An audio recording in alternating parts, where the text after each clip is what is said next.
Today is the opening session of this series, and we wanted to provide fundamental knowledge and general best practices. So we titled it From Law to Action, Designing and Implementing Producer Responsibility Organizations. And for this introductory sessions, we are extremely pleased to have Dr. Fritz Flanderka as a speaker today. He will introduce himself in a minute. I would like to show you that I'm in possession of a book from him. It's called Verpackungsgesetz, Packaging Law, and it is about the practitioners' comments on the packaging law in Germany, and also the scope is also Europe. So he is clearly one of the most competent experts we could have won for this session. So Dr. Fritz Flanderka, please take over. The floor is yours. Thank you very much for this warm welcome. Probably you overestimate me a little bit, but I hope that I will fit the expectations with my presentation. So my presentation is more or less a summary of 30 years of experience, and you will see that EPR is not a science. It is developed by experience, and so that's the background of my presentation. So let me just stick into the agenda. I will start with an introduction, so about myself and about Reclay. Then we start with a quick step into the role of the PRO, and we step over to the government's role in setting up the PRO. And then we have two main parts, setting up the PRO legally and setting up the PRO operationally. So first of all, we start with the introduction, and I would like to present myself. For my professional background, I'm a lawyer. Okay, it is many years ago that I practiced that, 30 years. And I started as a chief representative of the first dual system or PRO in the world of the Green Dot company in Germany in 1993.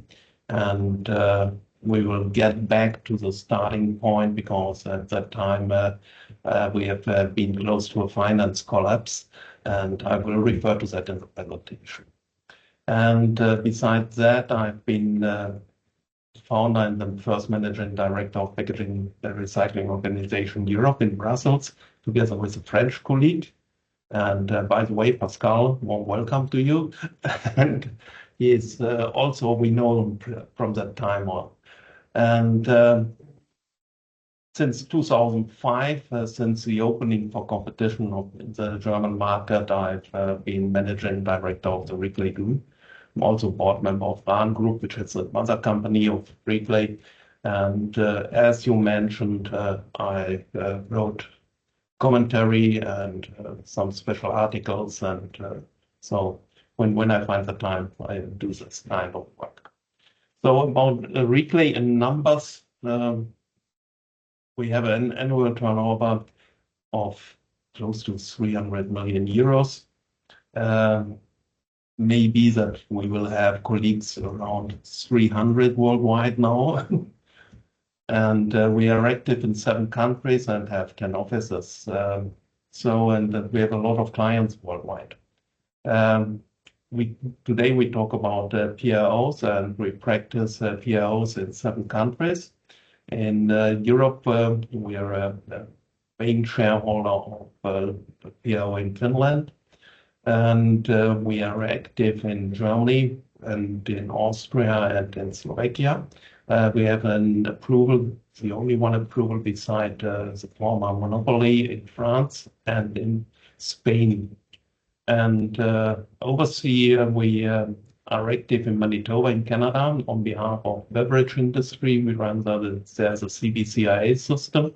And in Ontario, we run a system for tires. So what is the role of the PRO? And you all know this picture about the responsibility of a PRO. Shortened, it could be said that the PRO is a spider in the net. It's organizing the whole waste management process from collection to recycling. And it's the only possibility how EPR can set up a holistic waste management system. So PRO is the key element of an EPR approach. So next slide, please. So the government's role of setting up an EPR is crucial. And EPR is a policy tool, and its significant impact is that it transfers responsibility from the former state sector to the private sector. And if the law is unclear, it allows industry to bypass responsibilities. So to have a clear law in place, that's crucial for the success of EPR. And so here you have already mentioned the Almedasa Foundation, and just a wording I would like to point out. The way EPR schemes are designed and implemented is crucial for their effectiveness. No existing EPR scheme is perfect, and a lot of elements need to be taken into account. I couldn't say more about that, and that's summarizing 30 years of experience. Next slide. So what's the responsibility of the state? It first has to define the target and then design the framework. So the government must have a clear vision what it would like to reach. And often there is no clear vision. And then we have a lack of clearance in the EPR law, and that is already effective for affecting the transformation into practice. And the law must clearly delegate the responsibilities, and therefore it has to define the sector and the stakeholders where it would like to delegate the responsibilities to, and it has to be clear as possible in that regard as well. And next slide, please.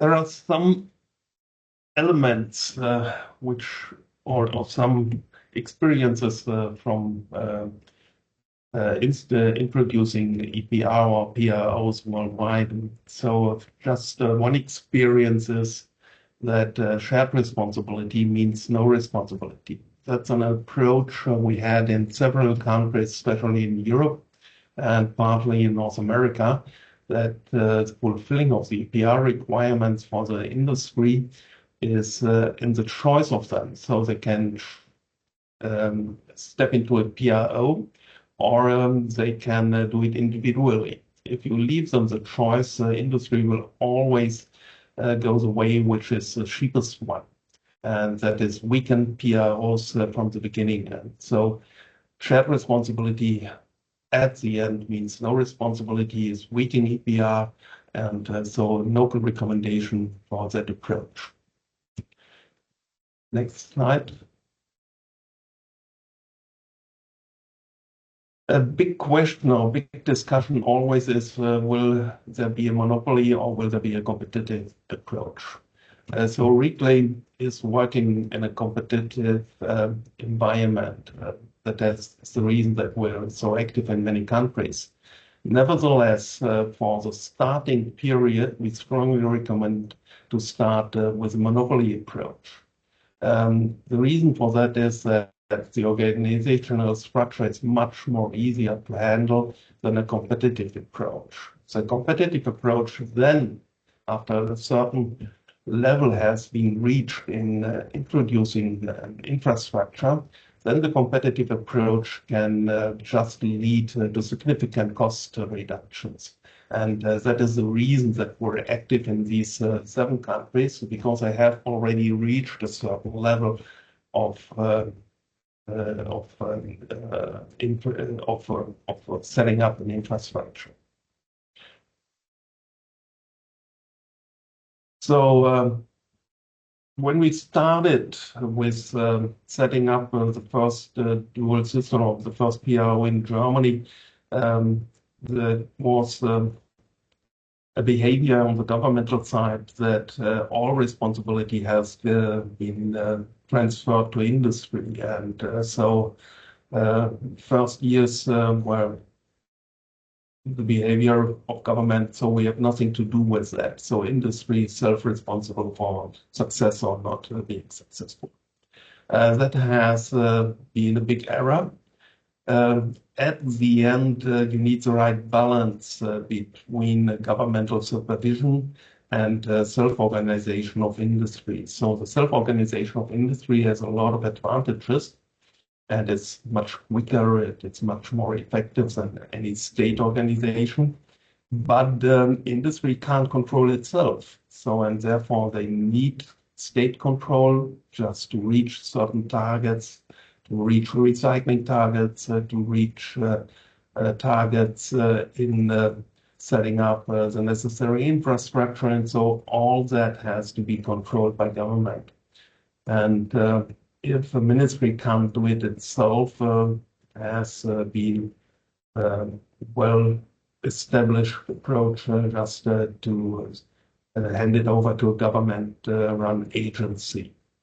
And that's the case in Germany, and it tends to become more and more in countries.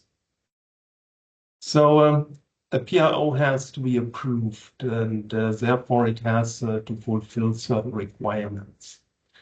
First of all, and that is in line of European legislation, is that the PRO should be owned by the affected industry. And these are usually industry companies and retailers of the special sector which is affected in packaging. These are the packaging producers, the packaging users, and the retailers and tires. These are the tire producers and the WEEE, and so on and so on. And if it is started with a monopoly approach, then therefore the other side of the medal is that there should be a non-for-profit status foreseen in the law. Otherwise, the monopoly approach would lead to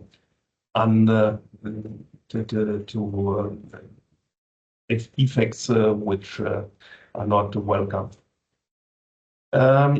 We strongly recommend to require nationwide collection structure.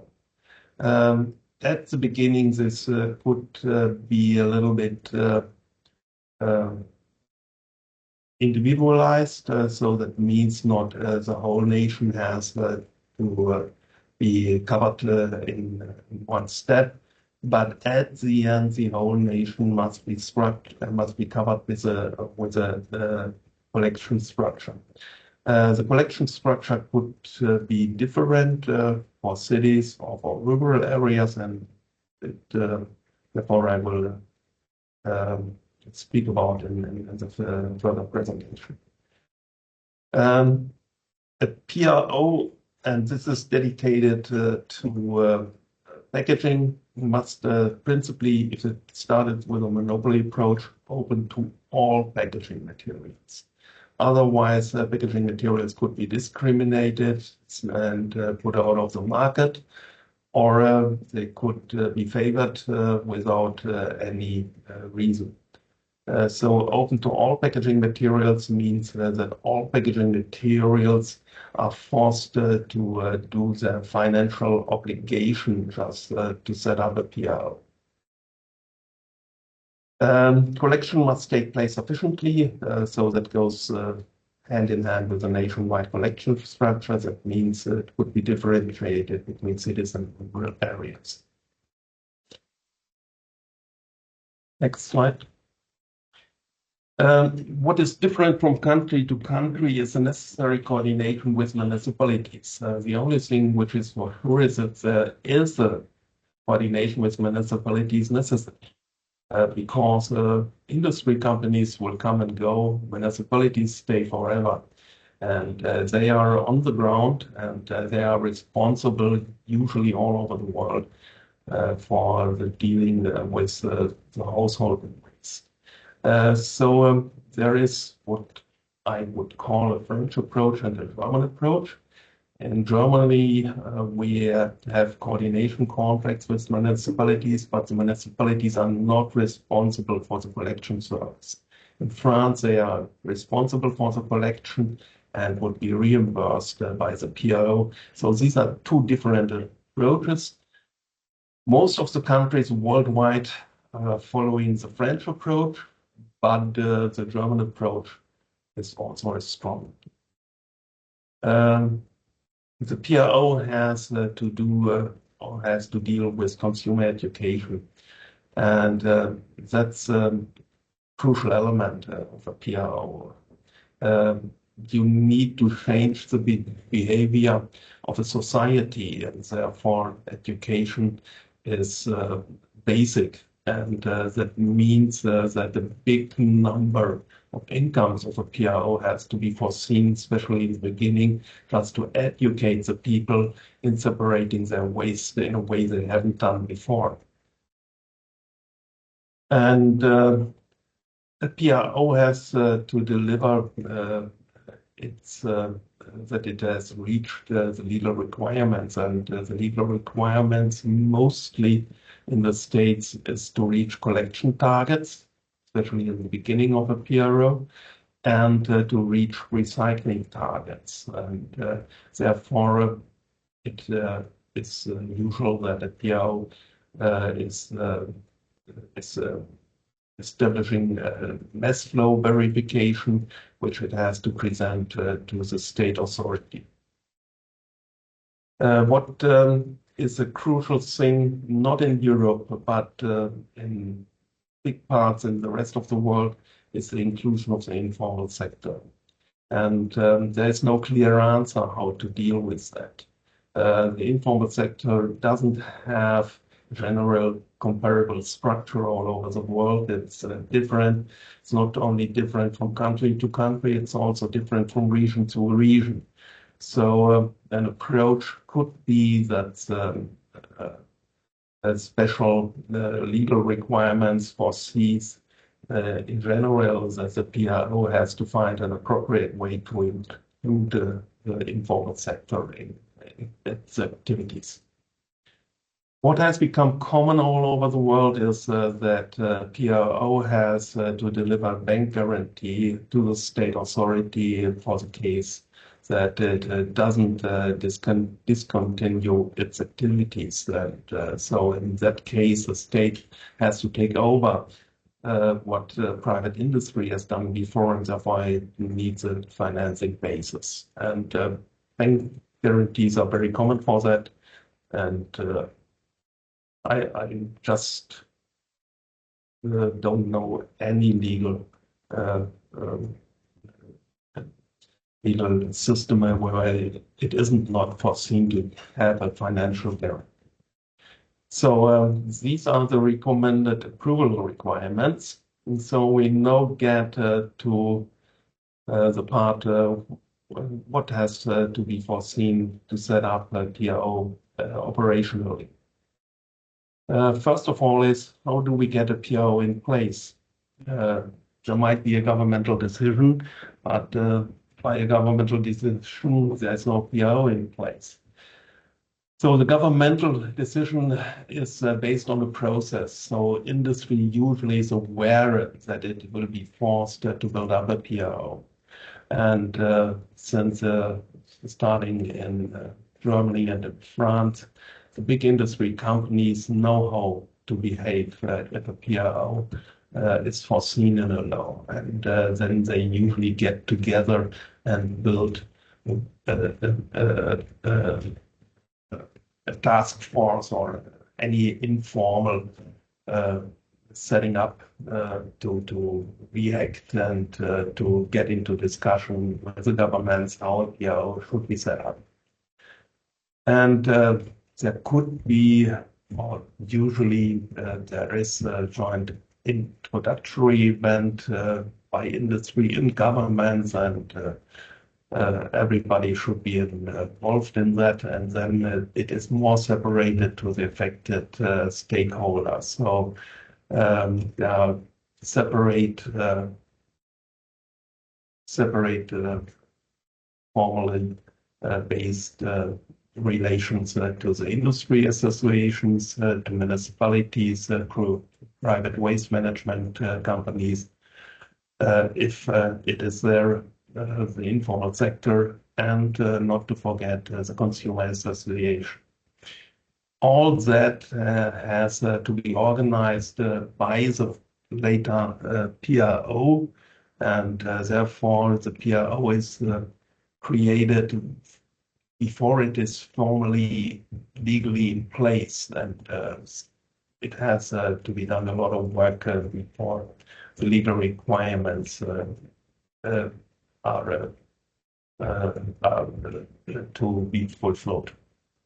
So as I mentioned, many large industry players have experience with the formation of PROs, and even they are not interested in bearing the associated costs. And so one experience is that industry always looks for a delay as long as possible just to avoid the costs. And so the government has just to make sure that PRO would be built up in a reasonable time. So usually, and particularly the food and the beverage sector is the first sector which is addressed by a PRO, and so the big food companies like Nestle, Unilever, and so on, they are vice founding members of a PRO. And beverage companies, what most known one are Coca-Cola and PepsiCo. They are also usually by the founding companies. Often there are national beer breweries which are also included in this in the number of companies who are going to set up a PRO. And then the companies have to deal with the question how to finance the first work of a PRO.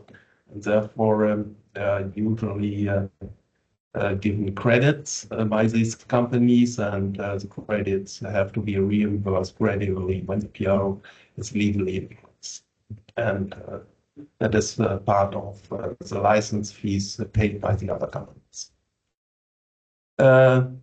You shouldn't underestimate the capital need of a PRO.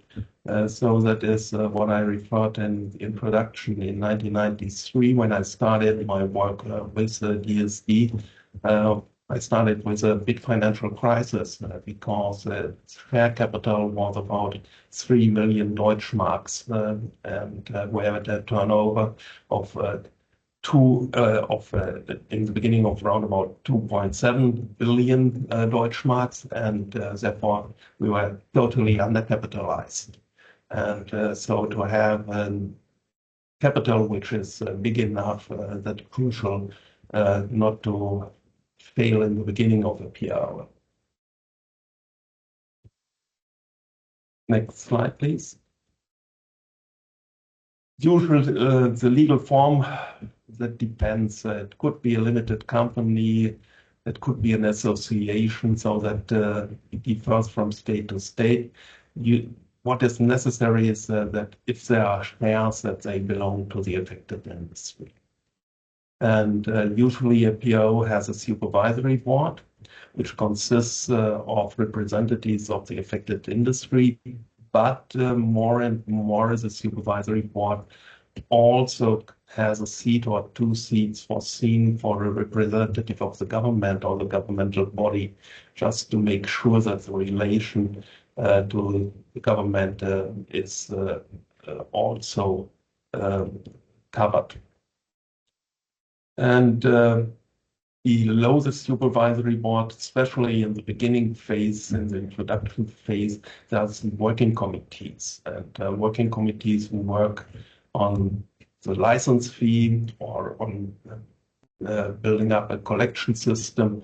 There are many more working committees also for public relation and all these things. So.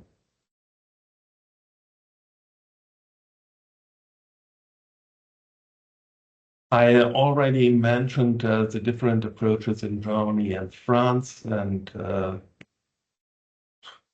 there's I wouldn't like to decide which is a better one. The most followed approach is certainly the French one, but more and more the states tend to a German approach where the PRO is also responsible to organize the waste collection itself.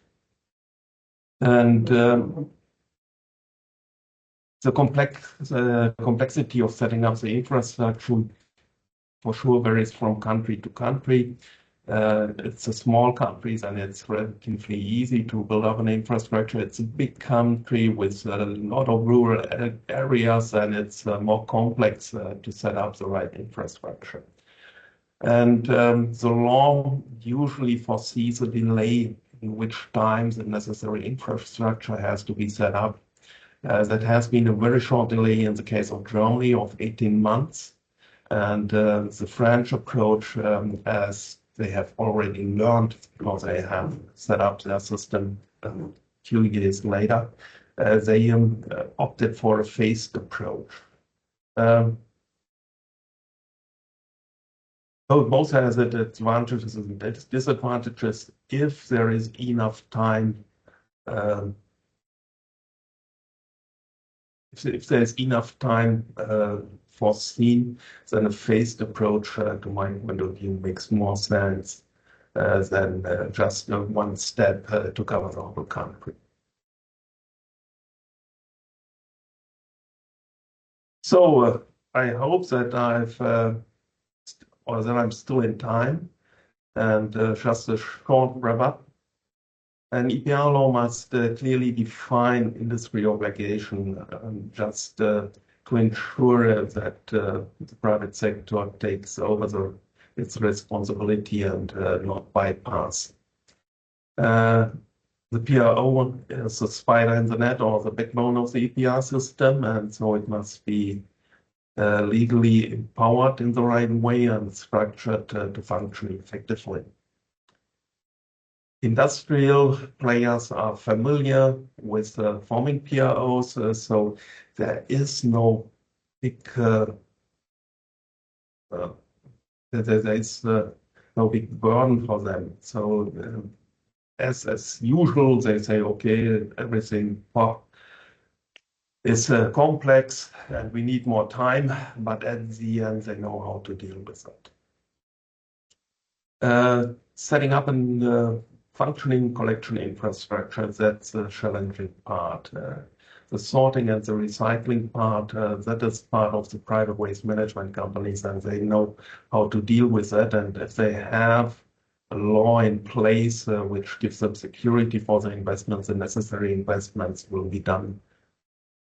Thank you for your attention. I look forward for a lively discussion. Thank you. Thank you very much, Dr. Flanderka, for your many years of experience and insight you shared with us here right now.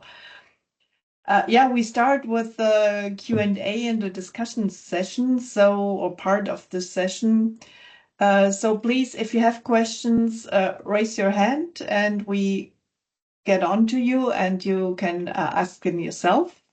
We already have some questions in our chat, so before people are raising their hands, I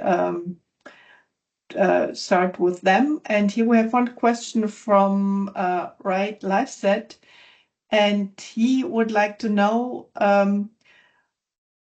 must all packaging be handled by the same PRO, or does it make sense to have several PROs, but they're responsible for different packaging material? Both is possible. Usually we have three mass flows, and that is the lightweight packaging, paper and cardboard, and glass. And in some states, we have different PROs always responsible for one of these mass flows. And for instance, in Spain, we have one PRO for glass and one for lightweight packaging and cardboard. In France, it's nearly the same because the biggest part of glass is the wine sector, and the wine sector has created its own PRO. And so it differs a little bit from country to country. But at the end, it should be one, just for the respective waste stream.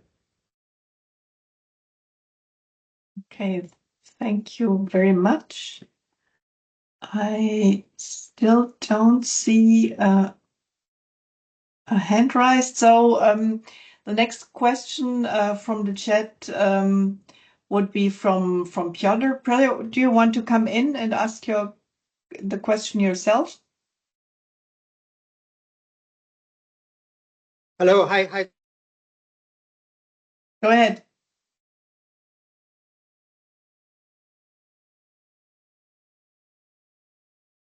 Thanks.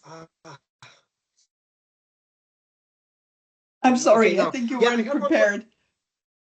No, it's okay. I have one question. So thank you very much, Fritz, for this experience. This is very important, years of experience and lessons learned. But how do we look at EPR and PROs in view of the very recent developments? And here I would like to ask about the digital product passport, where we will see more and more products having digital product passport. I think this will very much influence how PROs are set up, and maybe some of their activities will be redundant. So maybe this kind of a question, like forward looking. Thank you. It's certainly a new development, which is going to influence mostly the sorting technology, and therefore it could be more individualized sorted, and it depends mostly of the products, how far it could be done.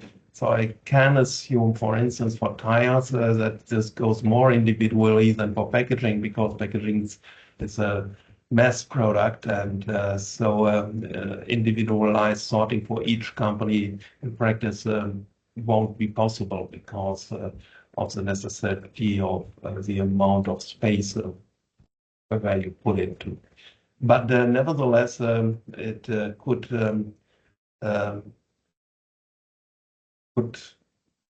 easily or easier the control of the PRO system. So if we have product that passes by legal requirements, not on a free basis, by legal requirements, then the contribution to a PRO could be even more easily set up than without that. And nevertheless, a PRO, to my point of view, is still necessary, just to make sure that the collection takes place and the necessary recycling would at the end be financed. And so these are two different, at the end, these are two different approaches with two different targets. So the product the product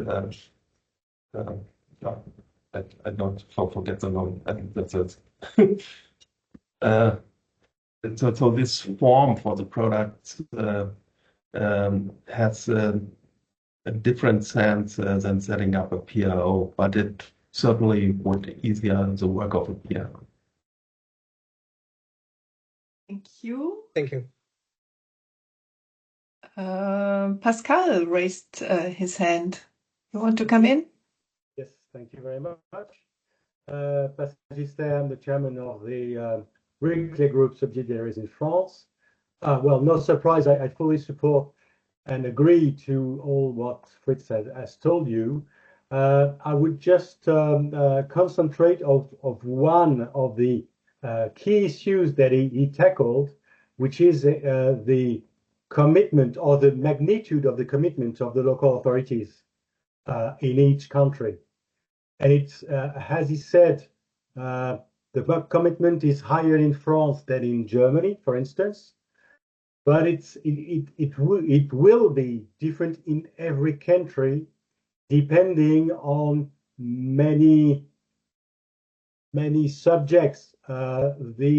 Their historical ability to deal with urban waste on a daily basis, their wish to be committed also.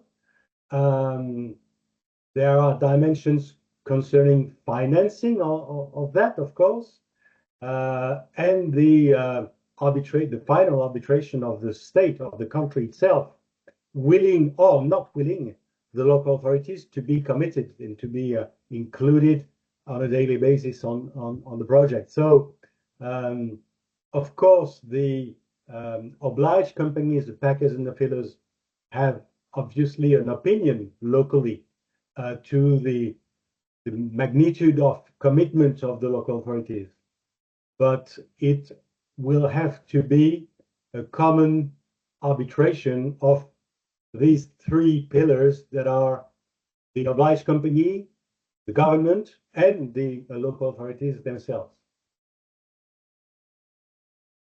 Thank you, Pascal. Fritz Flanderka, do you want to comment on this, or maybe briefly, because we have a lot of questions in the chat? So if there's one expert for France, it is Pascal. And so I don't have any comment about it. Good comment. I have one question which I think is interesting. Who should, it's from Lynn Myers, and she's asking who should own the collected packaging material? Is it a PRO or the waste sector or the municipalities? Who actually owns what is collected? Oh, that's a good question, and this question comes up more and more. And so, for instance, in France, the ownership is at the municipal level. In Germany, it's on the PRO level, and I can assume in some countries the waste management companies are owners if they have sorted out the recycling material. All that is going to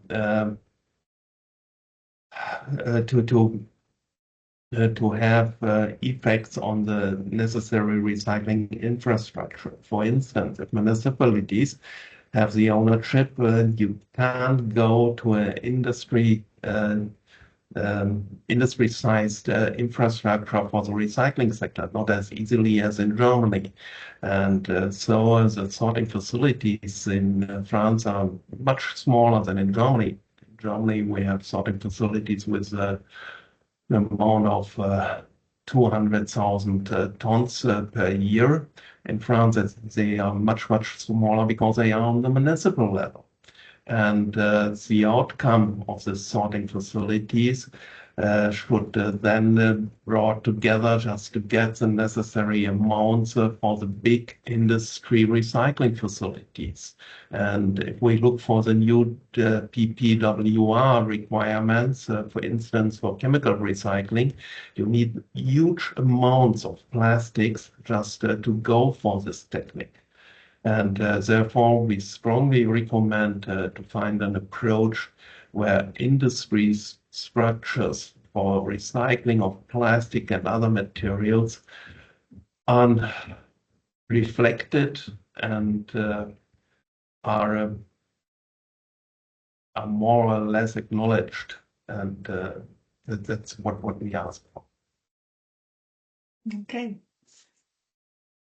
Thank you. I would like to come in with one more question, and this is from Gavor Sela from Albania.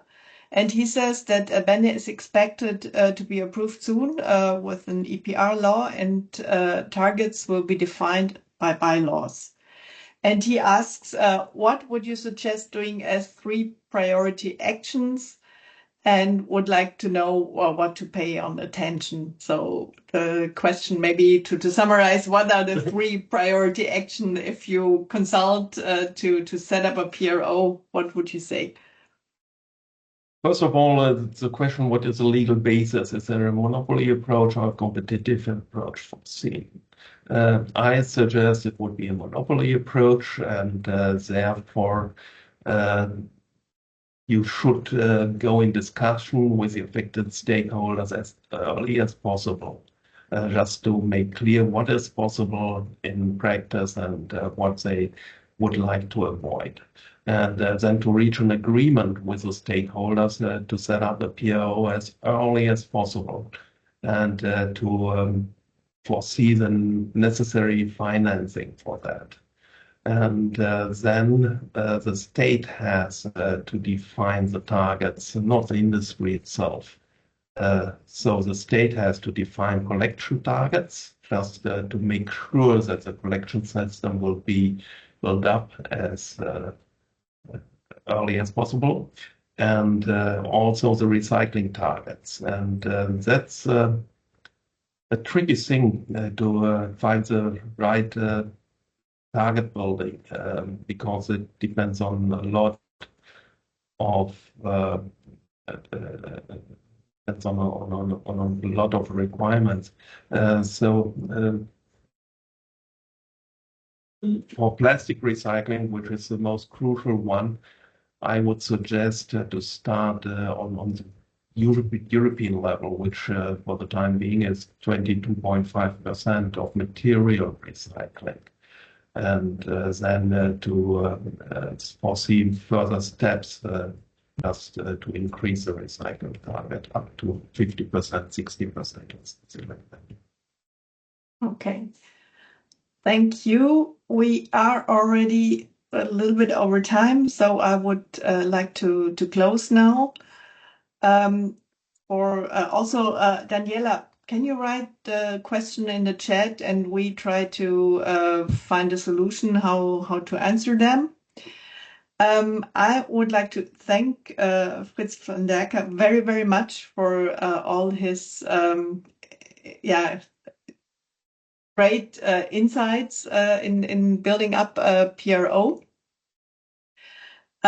We have started this webinar series now. I would like to invite you to our next webinar. It's next Tuesday, and we will be in Kenya with the PRO in Kenya there with the PACPRO PRO. So if you're interested, you can register, and we hope to see you there. I would like to thank you for joining us today. And in particular, I would like to thank you, Felicia, who has been doing a lot of organization work around the webinar series, and also to Julia Gavlik, who has prepared this session today. Thank you very much. We hope to see you soon, very soon, next week. Looking forward to that. Thank you. Bye-bye.